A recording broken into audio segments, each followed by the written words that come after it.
Episode 4 of Maxton Hall, Season 2 picks up right where all that chaos left off. And trust me, the tension is so thick you can almost feel it through the screen. Ruby's still trying to keep it together after everything that went down. The betrayal, the heartbreak, and that painful realization that sometimes love can't fix someone who doesn't want to be fixed. She's throwing herself into work, trying to drown out the ache with responsibility. The gala was a success, sure, but success doesn't quiet the noise in her chest.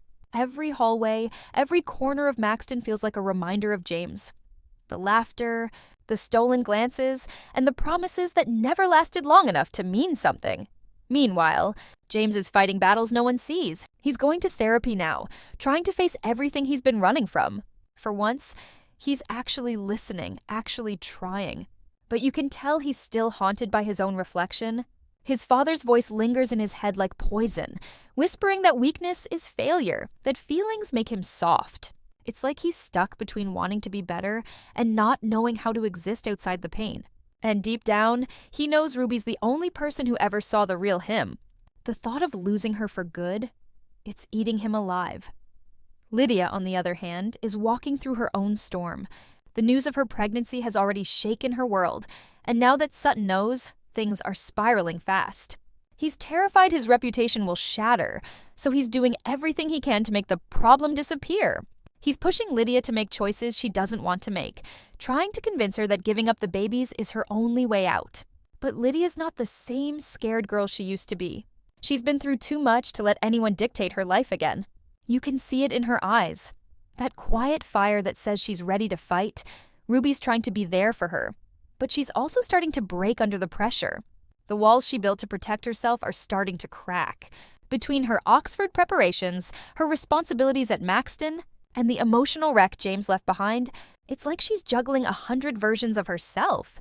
The student, the friend, the girl who still loves someone she swore to forget. One moment she's focused, the next she's staring at her phone, wondering if he's okay, wondering if maybe she made a mistake.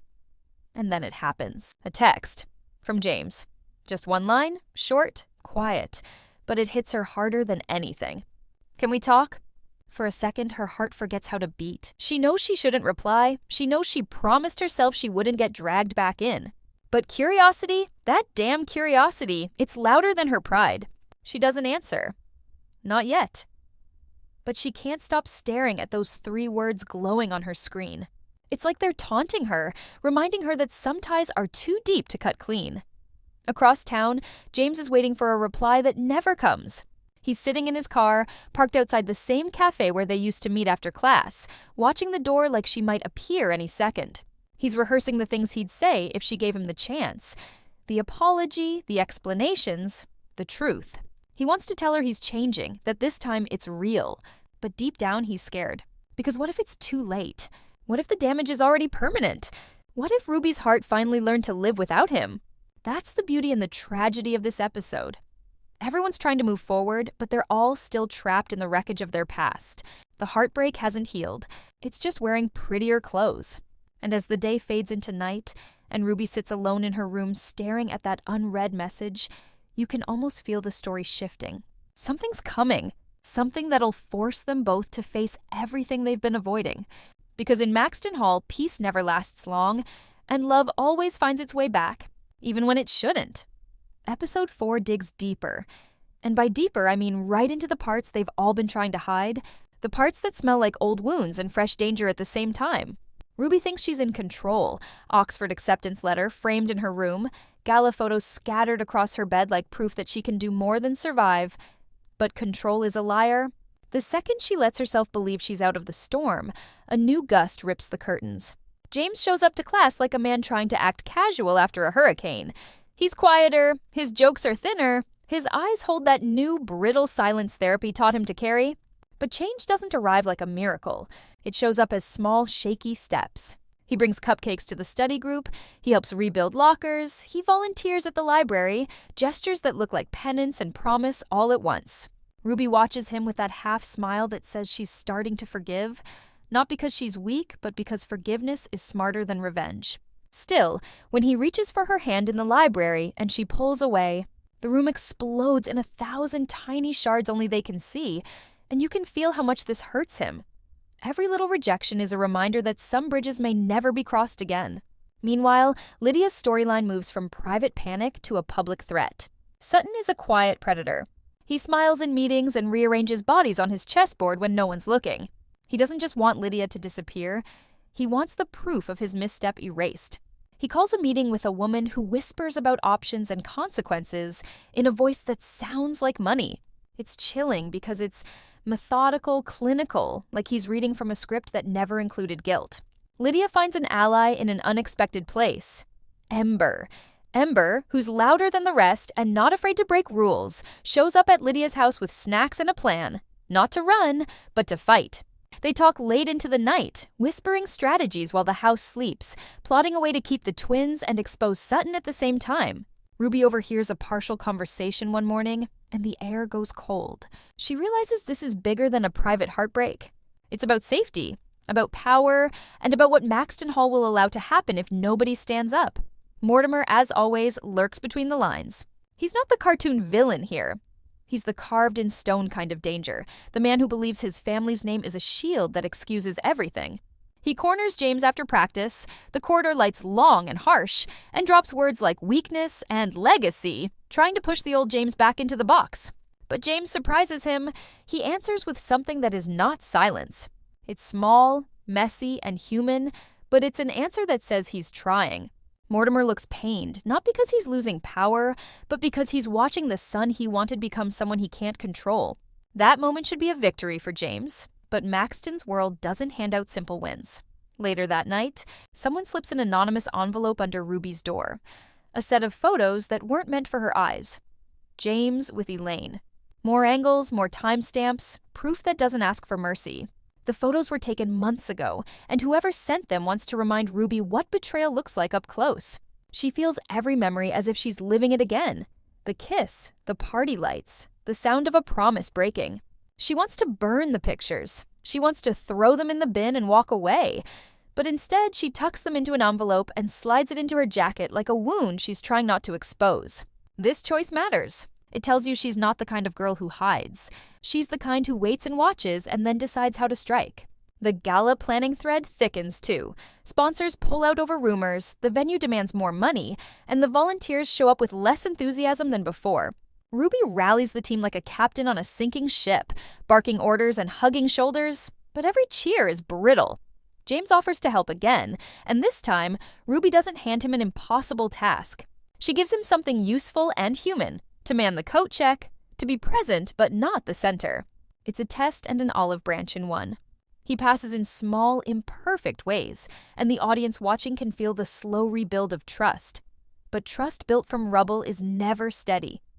Right when things start to look like they might hold, the episode drops a bomb. Lydia goes to the clinic for a routine check and finds evidence that suggests someone has been tampering with her medical files. Not by accident, with intent. Panic is immediate. Sharp, and the camera lingers on her face while you can practically hear her heartbeat. She texts Ruby 3 words. "They're lying." Ruby replies with 4, "Tell me everything." But before Lydia can explain, the lights at Maxton go out. Power cut or sabotage. The gala's tent flutters in the dark. Volunteers gasp, and in the confusion, a figure slips off into the night, hand clutching a file that might change everything. Episode 4 doesn't give you closure. It gives you more questions. Who sent the photos? Who's manipulating medical records? Is Mortimer losing a grip or tightening a noose? And most importantly, how far will James go to keep the girl he's learning to love again? And how far will Ruby let him try? The answers won't be neat, and the fallout will be messy. So buckle up. This episode teaches that progress is not a straight line, and that in Maxton Hall, every secret is an invitation for someone to start a fire. The morning after the blackout feels like the calm before something ugly. The halls of Maxton Hall are quieter than usual, like the walls themselves are holding a secret. Ruby barely slept. Her mind kept looping over Lydia's last text. They're lying. She walks through campus with that uneasy feeling sitting heavy on her chest, like she's being watched. When she gets to class, James is already there, pretending to read, but his eyes flick up the moment she walks in. There's this quick flash between them. The kind of silence that says too much. He knows something's off, but he doesn't push. Not yet. After class, Ruby finally checks her phone again and sees a message from Lydia saying she found something. But the text cuts off halfway, like she was interrupted. That's when panic starts to settle in. Ruby rushes to find her, but Lydia's nowhere. Her dorm room's empty, the bed unmade, her phone still on the desk. And that's when the pit in Ruby's stomach turns to fear. Something's wrong and she can feel it. Meanwhile, James is dealing with his own mess. Mortimer's been acting different, colder, sharper. He started digging into Ruby's background, pulling strings he has no business touching. James finds an envelope in his father's office labeled Campbell, and inside are printed screenshots, records, details about Ruby's family finances.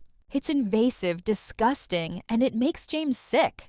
He finally snaps and confronts his father head-on, demanding to know why he's doing this.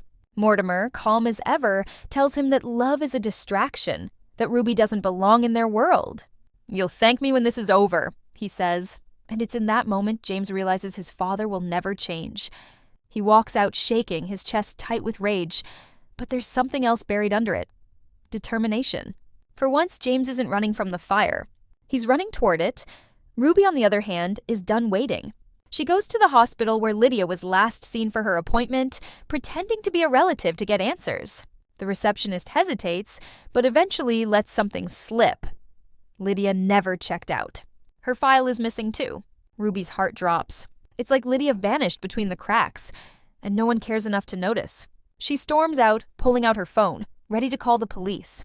When she spots something in the parking lot, Lydia's scarf, soaked from last night's rain, lying beside a car she recognizes, Mr. Sutton's. Her breath catches, and for a moment she can't even move. The same man who pretended to care, who smiled in staff meetings like he wasn't hiding something rotten underneath. He's involved. And now Ruby's stuck with that knowledge, realizing she can't trust anyone at Maxton, not even the system that's supposed to protect them. Back at school, word starts spreading fast. People are whispering about Lydia, about how she's run away. Ruby wants to scream at them all, tell them they're wrong, that Lydia would never just disappear. But she knows better. She knows the more noise she makes, the faster the truth will get buried. So she keeps quiet, for now, and starts digging on her own. Late at night, she sneaks into the school's records room with Ember's help, trying to find anything that connects Sutton to the hospital. They stumble across invoices from the same clinic Lydia visited, signed under a fake name. It's enough proof to raise suspicion, but not enough to take down someone as protected as Sutton. Ember wants to go straight to the press, but Ruby stops her. "If we make one wrong move, he'll bury her story before anyone listens," she says. You can hear the steel in her voice now. She's done being scared. While all this unfolds, James is starting to see pieces of the puzzle too. He overhears Mortimer on a phone call talking about containment and avoiding scandal. The words don't make sense at first, but when he catches Ruby sneaking out later that night, everything starts to click. She tries to brush him off, tell him it's not his business, but the second she says Lydia's name, he freezes. That's when she tells him everything. The missing file, the scarf, Sutton's involvement. And you can see something in James break. He knows his family's connections could protect Sutton, maybe even help him hide it. He offers to help, but Ruby hesitates. Trusting him means risking more heartbreak. Yet when she looks at him, she doesn't see the boy who hurt her. She sees someone just as desperate to do the right thing, so they make a deal. One night, one plan, no promises beyond that. They'll find proof, they'll find Lydia, and they'll finally expose the truth. It's not about love anymore. It's about justice.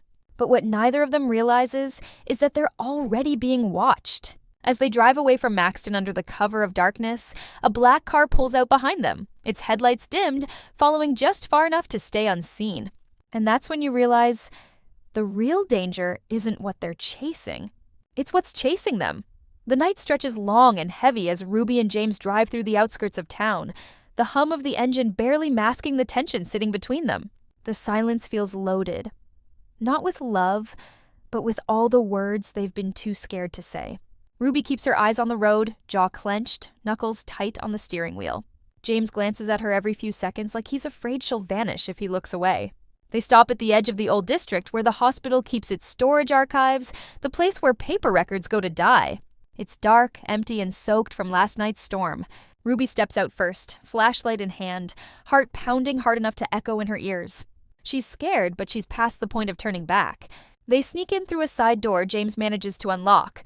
Old habits from a life he's not proud of. and the smell of damp paper hits them immediately. The air feels wrong, like the place has been abandoned for years, yet the lights in one of the rooms flicker faintly. Someone's been here recently. They split up, searching for anything that could explain Lydia's disappearance. Ruby finds a filing cabinet labeled Patient Transfers, and her fingers shake as she pulls it open. The files are alphabetized, but when she flips through the L section, Lydia's name isn't there. Instead, she finds a gap, a whole folder missing, and tucked behind another file, she spots a note, handwritten and rushed. "Stop asking questions or you'll regret it." Her breath catches, and before she can call for James, a door slams somewhere down the hall. The sound is sharp and close. She freezes, listening. Footsteps, slow, deliberate, getting closer. James comes running back, whispering her name, and she quickly hides the note in her pocket. "Someone's here," she mutters. They kill the flashlight and duck behind a stack of boxes. The only sound their own uneven breathing. The footsteps stop right outside the door. There's a faint click, like a camera shutter, and then silence. Whoever it is, they're not here to help. After what feels like forever, the steps fade and James risks a peek through the crack in the door. The corridor's empty again. He motions for Ruby to move, and they slip out fast, heading for the exit. But right as they reach the door, a light flashes behind them, a phone camera catching them in the act. By the time they turn, the person's already gone. Just a shadow, a blur, but enough to know someone's keeping tabs on their every move. Back in the car, Ruby's hands are trembling. She finally shows James the note, and his face hardens. "They're warning you," he says quietly. "No," Ruby corrects him, voice shaking but steady. "They're threatening us." For a second, it's just silence between them again, until James finally blurts out the truth. About Mortimer, about the file he found, about the things his father said. Ruby listens, her expression unreadable, but inside she's torn. It's one thing to suspect Maxton's power games go deep. It's another to hear it confirmed by the person who used to be part of that same world. She wants to be angry, but mostly she just feels tired. "You can't fix this by protecting me," she tells him. "You fix it by standing up to them." And for once, James doesn't argue. He just nods, quietly promising he will. The next morning, Maxton is buzzing with whispers again. Someone leaked photos of Ruby and James sneaking into the hospital building, claiming they vandalized property. Mr. Lexington calls Ruby into his office, voice clipped, asking for an explanation. She tries to defend herself, but the principal already looks nervous, like someone higher up has told him to keep quiet. He suspends her from gala duties until further notice, which feels more like a punishment than a precaution. Ruby walks out humiliated but not broken. She knows exactly who's behind it. Mortimer or Sutton, maybe both. And if they think embarrassment will make her stop, they've forgotten who she is. Meanwhile, James is facing his own consequences. Mortimer finds out about the break-in, and the confrontation gets brutal. There's shouting, accusations, a glass shattering somewhere in the background. Mortimer calls him reckless, says he's ruining the family name. James finally snaps, shouting back that he doesn't want the Lexington name anymore if it means covering up crimes. It's raw, it's ugly, but it's the first time he's ever truly stood his ground. He storms out, slamming the door behind him, heart racing but lighter than it's been in years. He drives straight to Ruby's house, and when she opens the door, the first thing she sees is the exhaustion in his eyes. He doesn't ask to come in, he just hands her a folder. Inside are copies of Sutton's fake invoices that James pulled from his father's files before leaving. Proof. Real, undeniable proof. Ruby doesn't even realize she's crying until she feels the tears hit the page. For the first time, they're on the same side. Really on the same side. And it feels dangerous in the best way. "If we go down," James says, voice steady, "we go down telling the truth." Ruby nods, finally meeting his gaze. "Then let's make sure they can't bury it." As night falls again, Maxton's perfect image starts to crumble from the inside. Rumors swirl, alliances shift, and somewhere in the shadows, the same black car from before pulls up outside Ruby's house. The headlights flicker once like a warning. Inside, Ruby and James sit together, piecing through papers and plans, completely unaware that the danger has already found them. And right then, the tension hits its peak. Because Maxton Hall has always been about power. But this time, power's about to meet resistance. By the time the truth starts bleeding into daylight, everything at Maxton Hall feels different. The tension that's been crawling under everyone's skin finally explodes. Early in the morning, Ruby walks into school with James by her side, holding that folder like it's a weapon. Every eye in the hallway turns, whispers sparking like fire in dry grass. Mr. Lexington tries to stop her at the office door, but she's done asking for permission. She marches straight in, lays the folder down in front of him, and says, "Read it." Inside are copies of Sutton's fake invoices, forged transfers, and records showing how he covered Lydia's pregnancy with fabricated medical notes. The silence that follows is deafening. You can see the principal's face go pale as he flips through each page. Realizing this isn't teenage drama anymore, this is a scandal that could burn Maxton's entire reputation to the ground. At that exact moment, Sutton walks in, confident as ever, smirking like he's still in control. But Ruby doesn't flinch. James steps closer, eyes cold, voice low. "We know everything," he says. "And this time, we have proof." Sutton tries to deny it, tries to spin the narrative, but Ruby pulls out her phone and plays a recording. His own words, caught during a phone call the night before.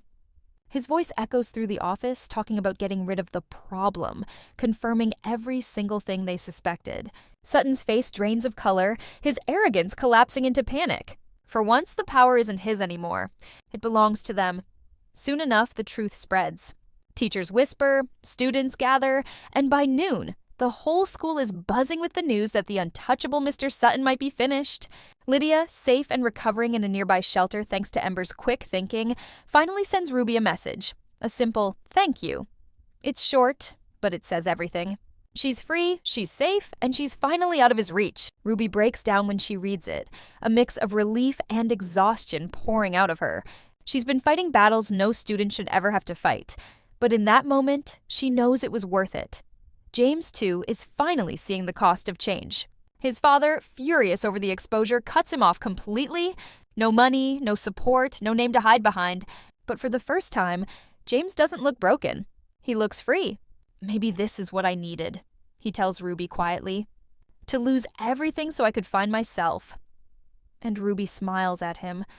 Not the kind of smile that promises a future, but one that recognizes growth. They've both walked through fire, and while the scars are still fresh, they finally understand something real about themselves. As the episode winds down, the school holds a quiet assembly. Mr. Lexington steps up to the mic, voice trembling slightly, announcing that Mr. Sutton has been suspended pending investigation. The crowd reacts in a wave of gasps and murmurs.